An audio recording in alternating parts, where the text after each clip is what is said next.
বাশার শাহ আপনি লিখেছেন, আমার একজন বন্ধু মসজিদের সামনে গিয়ে হাত তুলে মোনাজাত করে, আবার খ্রিস্টানদের গির্জায় ইবাদত করে, আবার হিন্দুদের মন্দিরে গিয়ে পুজো করে, তারপরে কিছু বলুন।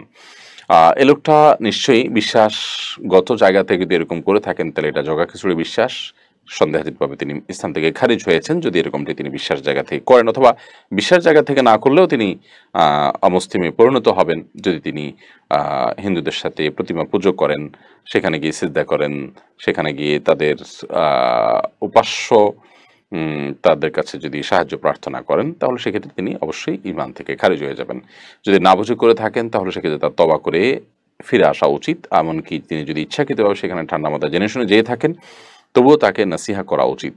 যদি তিনি ফিরে আসেন তো ভালো, আল্লাহ তাআলা ক্ষমাশীল, ক্ষমা করবেন। আর যদি তিনি ফিরে না আসেন, নিজ অবস্থায় অটল অবিচল থাকেন, তাহলে কিন্তু তার ঈমান নষ্ট হয়ে যেতে পারে। ইব্রাহিম খলিল খান আপনি লিখেছেন, হাতে লাঠি নিয়ে জুমার নামাজে খুতবা দেওয়া কতটুকু জরুরি? এটা ফরজ ওয়াজিবের পর্যায়ে না থাকলেও সুন্নাহ, নবী সাল্লাল্লাহু আলাইহি ওয়াসাল্লামের সুন্নাহ দ্বারা প্রমাণিত খুতবার সময় হাতে লাঠি থাকা বিধায় সুন্নাহ আদায়ের নিয়তে এটা তো অবশ্যই করা উচিত। তবে না করলে কোনো খতিব তার কারণে নামাজ হবে না বা গুনাহ হবে, ব্যাপারটা কিন্তু সেরকম না। এসকে কামালুল্লাহ আপনি আইডি থেকে লিখেছেন, আমি মালদ্বীপে একটি মাছের বোটে চাকরি করি। আমরা প্রতি শুক্রবার বিকেলে ফিশিংয়ে যাই, আবার বৃহস্পতিবার বিকেলে আমরা আইল্যান্ড বা দ্বীপে আসি। ফিশিংয়ে গেলে আমি কি কসরের সালাত আদায় করব, নাকি আমাকে পুরো নামাজ পড়তে হবে? আপনি ফিশিংয়ে গেলে জুমা আপনার উপর আবশ্যক নয়, জোহর আবশ্যক, সেই হিসাবে আপনি কসরের সালাত আদায় করবেন জুমা আর জোহর, আর অন্য নামাজগুলো আপনি কসরের সালাত আদায় করবেন যেহেতু আপনি সফরেই আছেন। আব্দুল আমিন আপনি লিখেছেন, আহ, জুমার খুতবার সময় অনেক মানুষ আছে কথা বলে, তখন আমার করণীয় কি? যারা কথা বলে তাদেরকে আপনি মুখ দিয়ে কথা বলে বন্ধ করতে যাবেন না বা থামাতে যাবেন না তাদের কথা, বরং তাদেরকে কোনোভাবে ইশারা ইঙ্গিতে তাদেরকে নীরব থাকতে এবং চুপ থাকতে বলবেন, এটাই হাদিসের নির্দেশ।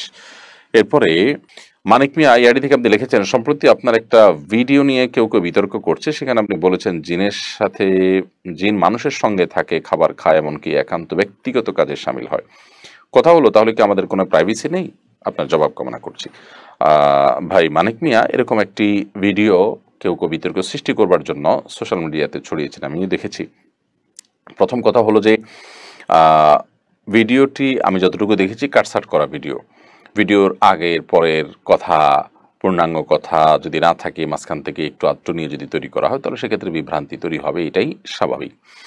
দ্বিতীয় কথা হলো যে জিনের অস্তিত্বকে এখনো পর্যন্ত বিজ্ঞান অস্বীকার করে, আমরা বিস্তারিত বিভিন্ন ভিডিওতে বলেছি। দেখুন, বিজ্ঞান অস্বীকার করে যারা বিজ্ঞানের প্রতি ঈমান এনেছে, যারা আল্লাহর প্রতি ঈমান আনেন নাই তারা সেটাকে অস্বীকার করতেই পারে, জিনের অস্তিত্বকে অস্বীকার করতেই পারে, তারা তো মুসলমানই না যারা আল্লাহর প্রতি ঈমান আনেন নাই। বিজ্ঞান অস্বীকার করলে কি হবে? জিনের অস্তিত্ব আছে এবং জিন নানাভাবে মানুষকে উপদ্রব করে, কষ্ট দেয় এবং অদৃশ্য একটা বিষয়, সেটা দিনের আলো মতো পরিষ্কার হয়ে গেছে তাদের কাছে যারা জিনের উপদ্রবের মুখোমুখি হয়েছেন।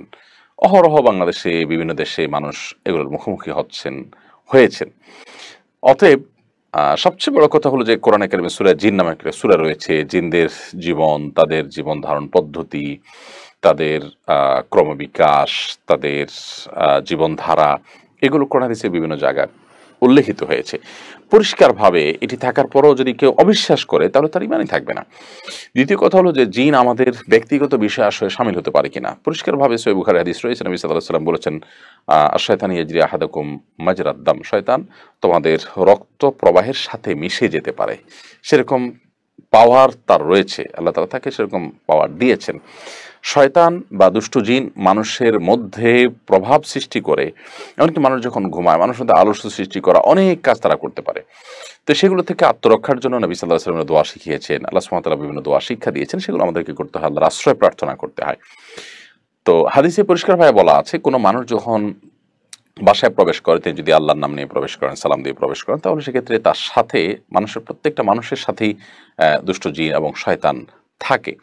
তখন সে তার সাথে প্রবেশ করতে পারে না সে বাসায়, এবং নিরাপদে থাকেন তিনি। আর যদি তিনি বিসমিল্লাহ না বলেন ঢুকে পড়েন, তাহলে শয়তান তার সাথে ঢুকে পড়ে এবং বলে, যদি ঢুকতে না পারে তাহলে বলে লা মাবিতা লাকুম, তা আজকে এখানে তোমাদের থাকার সুযোগ হলো না, কারণ একটা বিসমিল্লাহ পড়ে ফেলেছে, আল্লাহর নাম নিয়ে ঢুকেছে। আর যদি আল্লাহর নাম নিয়ে না ঢুকে, সালাম নিয়ে না ঢুকে, বিসমিল্লাহ পড়ে না ঢুকে, তাহলে সেক্ষেত্রে শয়তান তার সাথে ঢুকে। একইভাবে খাবার খাওয়ার সময়ও যদি বিসমিল্লাহ না বলে তাহলে সেক্ষেত্রে শয়তান তার সাথে শামিল হয়, আর যদি বিসমিল্লাহ বলে তাহলে শয়তান আর শামিল হতে পারে না। এভাবে একান্ত আমাদের খাওয়া, ঘুম, ব্যক্তিগত বিষয়াশয়গুলোতেও শয়তান আপনার আমাদের সাথে শামিল হতে পারে, আমাদের উপরে ভর করতে পারে, আমাদেরকে ক্ষতিগ্রস্ত করতে পারে। এই বিষয়গুলো একেবারে দিনের আলোর মতো পরিষ্কার। বিশেষ করে হাদিসের আলোকে, আমি যে হাদিস পেশ করেছি সেটির আলোকে, বিধায় এটিকে যদি কেউ অস্বীকার করেন তাহলে সেক্ষেত্রে হাদিসকে অস্বীকার করা হবে। এবং নবী সাল্লাল্লাহু আলাইহি সাল্লাম আমাদেরকে যে পরিষ্কার কিছু আমল শিক্ষা দিয়েছেন, সে আমলগুলো করাটাই হলো সমাধান। বিসমিল্লাহ প্রত্যেকটা কাজের শুরুতে থাকা। আল্লাহ তাআলা আমাদেরকে বোঝার তৌফিক দান করুন। তবে এটা ঠিক যে ভিডিওতে কাটছাঁট রয়েছে এবং আকপাচ করা হয়েছে, পূর্ণাঙ্গ বক্তব্য থাকলে বা আশপাশের সব কথাগুলো সঠিকভাবে যদি উপস্থাপিত হতো, আমার মনে হয় না যে এটা নিয়ে ধোঁয়াশা তৈরি হতো। লিজা আহমেদ আপনি লিখেছেন, মহিলাদের জাকাতের বিধান সম্পর্কে জানতে চাই। পুরুষদের উপরে যেরকম জাকাত আবশ্যক হয়, মেয়েদের উপরে একইভাবে জাকাত আবশ্যক হয়। অতএব মেয়েরা যদি জাকাত দেওয়ার মতো সম্পদের মালিক হন এবং 1 বছর সেটা তাদের কাছে থাকে, তাহলে সেক্ষেত্রে তাদের উপরেও শরীয়তের জাকাতের বিধান প্রযোজ্য হবে। নওশিন আক্তার শ্রাবণী আপনি লিখেছেন, দ্রুত বিয়ের জন্য কি আমল করতে পারি জানাবেন। আল্লাহ সুবহানাহু ওয়া তাআলার কাছে সাধারণভাবে দোয়া করবেন। সাধারণ যে দোয়া আছে সে দোয়াগুলো আল্লাহ তাআলার কাছে নিবেদন করবেন, আল্লাহ যেন সমস্যার সমাধান করেন এবং আপনার দিলের তামান্না যেন পূরণ করেন। এর বাইরে আলাদা করে স্পেসিফিক আমল নেই। আপনি সূরা ফুরকানের ৭৪ নম্বর আয়াতে যে দোয়া রয়েছে, রব্বানা হাব লানা মিন আজওয়াজিনা ওয়া যুররিয়াতিনা কুররাতা আয়ুন ওয়াজআলনা লিল মুত্তাকিনা ইমামা, সে দোয়াটি বেশি বেশি পাঠ করতে পারেন। অ্যাঞ্জেলিনা এআরডি থেকে আপনি লিখেছেন, জন্ম মাসে বিবাহ করা যাবে না, এ কথা কি সঠিক? দেখুন, জন্ম মাসের সাথে বিবাহের কোনো সম্পর্ক নাই। যে মাসে জন্ম হয়েছে ওই মাসে বিয়ে হতে পারে, যে তারিখে জন্ম হয়েছে ওই তারিখে বিয়ে হতে পারে। এগুলো কুসংস্কারাচ্ছন্ন কথা যে ওই মাসে বিয়ে করা যাবে না। মোহাম্মদ জনি লিখেছেন, মোবাইলে ভালো খারাপ দুইটাই থাকে, খারাপটাই বেশি। এখন মোবাইলে কোরআন শরীফের অ্যাপস ডাউনলোড করে কোরআন শরীফ পড়া যাবে কিনা? মোবাইলে ভালো মন্দ দুইটাই থাকে, তারপরও আপনি মোবাইলে কোরআনে কারিমের অ্যাপ ডাউনলোড করে সেটা আপনি সেখান থেকে কোরআন তেলাওয়াত করতে পারবেন। তবে খারাপ কোনো কিছু যদি মোবাইলে থাকে সেটি দূর করার উদ্যোগও আপনাকে গ্রহণ করতে হবে। হ্যাঁ, খারাপ জিনিস মুসলমানের জন্য থাকা জায়েজ নাই। এমনকি কোরআন মাজিদ এর অ্যাপ যদি নাও থাকে তারপরও খারাপ কিছু মোবাইলের মধ্যে রাখা জায়েজ নাই। অতএব দেখতে হবে যে সেখানে খারাপ কোনো কিছু আপনি রেখেছেন কিনা। যদি রেখে থাকেন তাহলে মোবাইলে কোরআনের অ্যাপ থাকুক আর না থাকুক, সর্বাবস্থায় আপনার এই কাজটা বর্জন করা দরকার। সুমাইয়া হোসেন সুমা আপনি লিখেছেন, কন্যা সন্তান লাভের জন্য কি বিশেষ আমল আছে কোনো? কন্যা সন্তান লাভের জন্য বিশেষ কোনো আমল নেই। আল্লাহ তাআলার কাছে চাইবেন যে আল্লাহ তাআলা আপনি আমাকে নেক সন্তান দান করুন, আমি আপনার কাছে নেক সন্তান চাই, একজন নেক কন্যা সন্তান চাই, এরকম আল্লাহর কাছে চাওয়া যেতে পারে। এমনি কবির আশফাক আপনি লিখেছেন, দাড়ি না উঠে থাকলে দাড়ি গজানোর জন্য কি শেভ করা যাবে? দাড়ি না উঠে থাকলে সবর করবেন, দাড়ি না উঠলে তো আপনার গুনাহ হবে না, কিন্তু শেভ করতে যাবেন না। বিশেষ করে দাড়ি নাই সেখানে খালি মুখে আপনি যদি শেভ করেন আপনার ত্বকের জন্য ভালো কিছু হওয়ার কথা নয়, কিন্তু দাড়ি নেই উপর দিয়ে আপনি শুধুমাত্র শেভ করছেন, কোনো দাড়ি আপনি চাচ্ছেন নাই, তাহলে তো আপনি গুনাহগার হবেন না। বাট আল্লাহ তাআলা ফায়সালার উপরে সন্তুষ্ট থাকা এবং স্বাভাবিক অবস্থার জন্য অপেক্ষা করাই হলো বুদ্ধিমানের কাজ। কোনো মেডিসিন ব্যবহার করা বা এরকম কোনো কিছু না করাই উচিত। কিন্তু যদি কেউ করেন তাহলে গুনাহ হবে না, যেহেতু তার দাড়ি নেই যে তিনি দাড়ি শেভ করা গুনাহগার হচ্ছেন।